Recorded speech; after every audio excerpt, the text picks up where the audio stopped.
Nah itu memang di zaman itu, di saat itu memang sudah ada upaya untuk mempromosikan nasab, Bos. Ya. Ada upaya untuk mempromosikan nasab, khususnya di pertengahan abad ke-9 Hijriah ya. Baik itu Ali bin Abu Bakar As-Sakron, baik itu Abu Bakar bin Abdullah Al-Idrus ya, melalui kitab-kitabnya dia sebarkan, dia kirim muridnya dan seterusnya.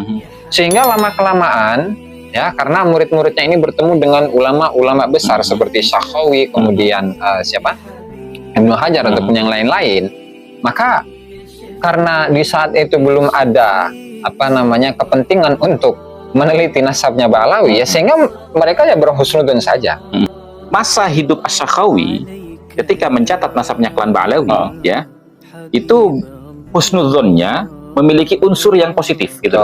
Sementara zaman sekarang ini ya, kita melihat orang-orang yang mengaku sebagai zuriyahnya Nabi itu, di mana mereka menggiring umat ya kan untuk menebar kebencian kepada satu kelompok yang mungkin mereka anggap tidak sejalan dengan fikroh dan harokahnya, maka ini perlu dipertanyakan keabsahannya, begitu mungkin ya. Nah, kemudian gini Gus, lalu kenapa ya kalau memang tidak satupun ulama yang menyebutkan tentang nama Abdullah sebagai salah satu putra dari ketiga putra-putra Ahmad bin Isa yang disebutkan oleh ulama-ulama sebelumnya? Dalam hal ini misalnya kita ambil contoh Fakhruddin Ar-Razi dalam kitabnya Syajarah Mubarakah ya. Nah, lalu kenapa ada ulama di abad ke-9, abad ke-10 dan seterusnya, seperti misalkan As-Sakhawi, seperti misalkan Ibnu Hajar Al-Haytami, kemudian Al-Janadi ya, itu menyebutkan sesuatu yang tidak pernah disebutkan oleh ulama-ulama nasab sebelumnya gitu.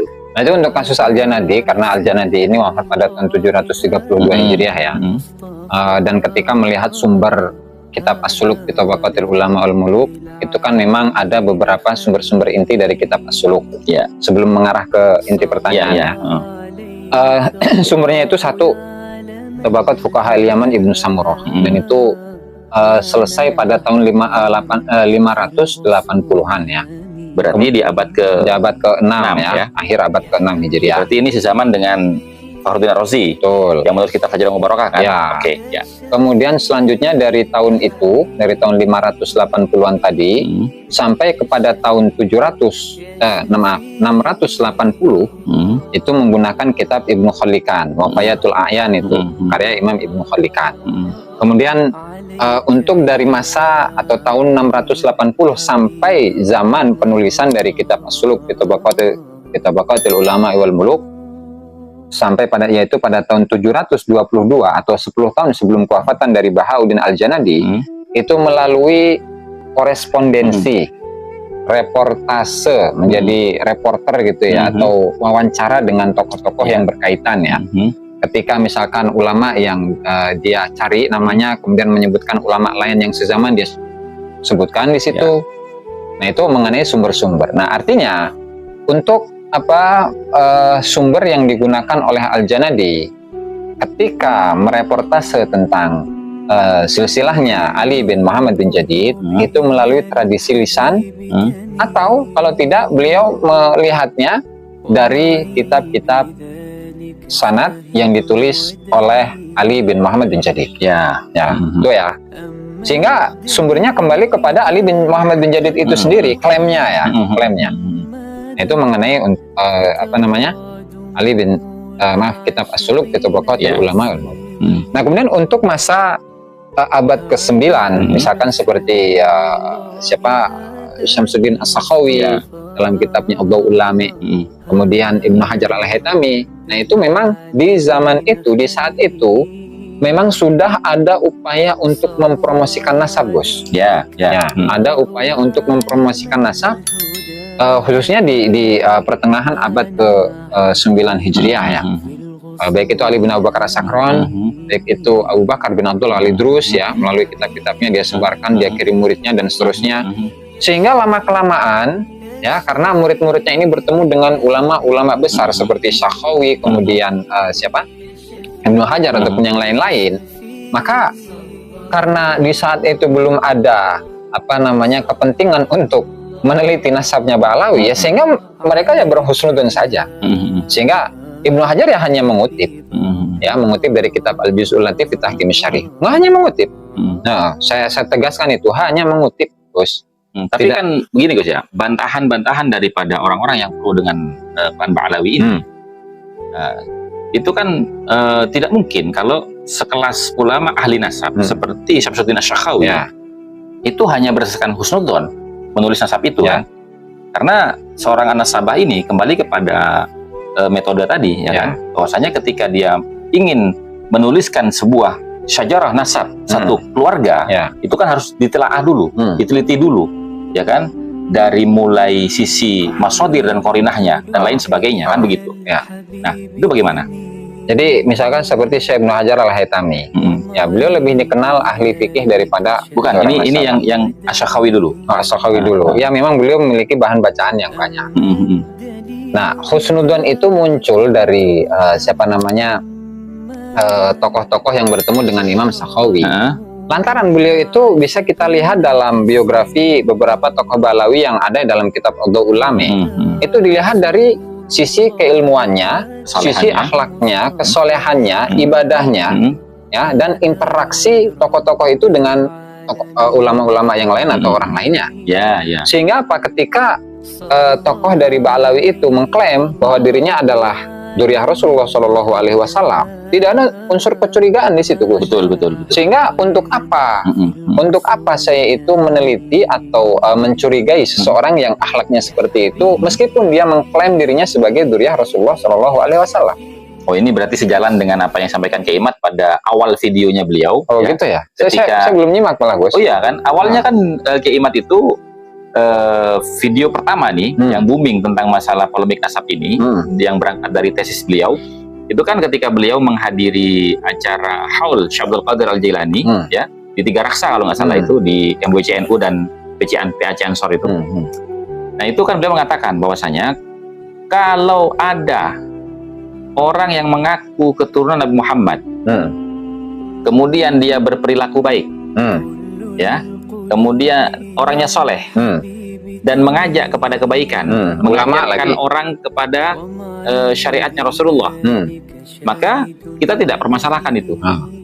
Akan tetapi ketika ada orang mengaku sebagai dzurriyyahnya Nabi, kemudian akhlaknya kurang baik, ya, dan kesalehannya dipertanyakan, gitu loh, karena berdasarkan fikrah dan harokahnya yang ditampilkan di dalam masyarakat, sehingga itu perlu dipertanyakan kebenarannya, gitu kan. Nah, artinya Asy-Syakhawi, masa hidup Asy-Syakhawi ketika mencatat nasabnya Klan Ba'alawi, ya, itu husnudzonnya memiliki unsur yang positif, gitu. Sementara zaman sekarang ini, ya, kita melihat orang-orang yang mengaku sebagai dzurriyyahnya Nabi itu, di mana mereka menggiring umat, ya kan, untuk menebar kebencian kepada satu kelompok yang mungkin mereka anggap tidak sejalan dengan fikroh dan harokahnya, maka ini perlu dipertanyakan keabsahannya, begitu mungkin ya. Oke. Nah, kemudian yang Ibnu Hajar ini. Kalau Ibnu Hajar, di situ kan beliau menyusun sebuah kitab yang namanya Sabtul Masyayikh. Ya. Dan itu ditahqiq oleh guru saya itu, Dr. Amjad Rashid itu dari Yordania. Di mana dalam kitab tersebut Syekh Ibnu Hajar Al-Haytami itu mengumpulkan berapa banyak atau beberapa sumber-sumber yang menjadi rujukan beliau, diantaranya beberapa aspek dari masyayikh. Jadi tidak hanya tidak hanya Abu Bakar bin Abdullah Al-Idrus, tetapi diantaranya adalah Syekhul Islam Zakaria Al-Ansari, kemudian guru-gurunya siapa aja sih? Syihabuddin Ar-Rafi, Ahmad bin Hamzah Ar-Rumli, dan lain sebagainya lah. Yang diantaranya itu ada Abu Bakar bin Abdullah Al-Idrus. Nah, kemudian lantaran beliau itu bertemu dengan salah satu murid dari Abu Bakar bin Abdullah Al-Idrus, dan beliau mendapatkan. Berarti beliau tidak bertemu langsung dengan tidak langsung bertemu. Jadi yang ditemui oleh Ibnu Hajar Al-Haytami itu adalah muridnya. Dan ketika kita komparasikan antara kitab Al-Juz'ul Latif fi Tahkim Syarih dengan redaksi yang ada dalam kitab Sabtul Masyayikh dari Ibnu Hajar, itu 11-12, Gus. Persis. Mulai dari Thariqah Qadiriyah, Suhrawardiyah, Syadiliyah, Rifaiyah, dan seterusnya. Persis. Persis itu. Enggak nggak ada perbedaan sama sekali dari sisi nama-namanya ya. Nah sehingga mungkin ini mungkin ini ya, bisa jadi benar bisa jadi salah. Lantaran ada kesamaan seperti itu. Dan terlebih lagi ketika Al-Juz'ul Latif itu di akhir bagian dari kitabnya itu menyebutkan sanad khirqah, sanad ilbasul khirqah, dan di situ menyebutkan silsilahnya itu bersambung dari anak ke bapak, ke bapaknya, ke bapaknya sampai ke Rasulullah Shallallahu Alaihi Wasallam. Nah, sehingga itu kelihatan sanad yang luar biasa kan, hebat. Dan beliau sangat jarang sekali menemukan sanad yang model seperti itu. Sehingga lantaran ada ketertarikan Imam Ibnu Hajar Al-Haytami dengan sanad yang seperti itu, dicantumkanlah dalam sahabat khirqah itu. Dalam sanad khirqah itu dicantumkan dalam Sabtul Masyayikh. Nah, dengan redaksi yang 11-12 dengan Al-Juz'ul Latif.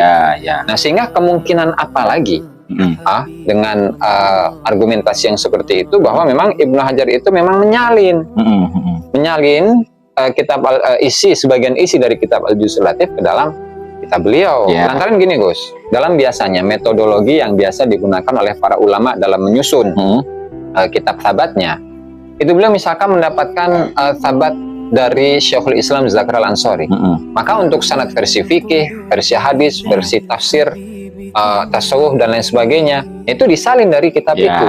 Artinya mengikuti. Betul, mengikuti. Begitu juga dengan kitab Al-Juz'ul Latif fi Tahkim Syarif karya dari Abu Bakar bin Abdullah Al-Idrus, itu pun sama.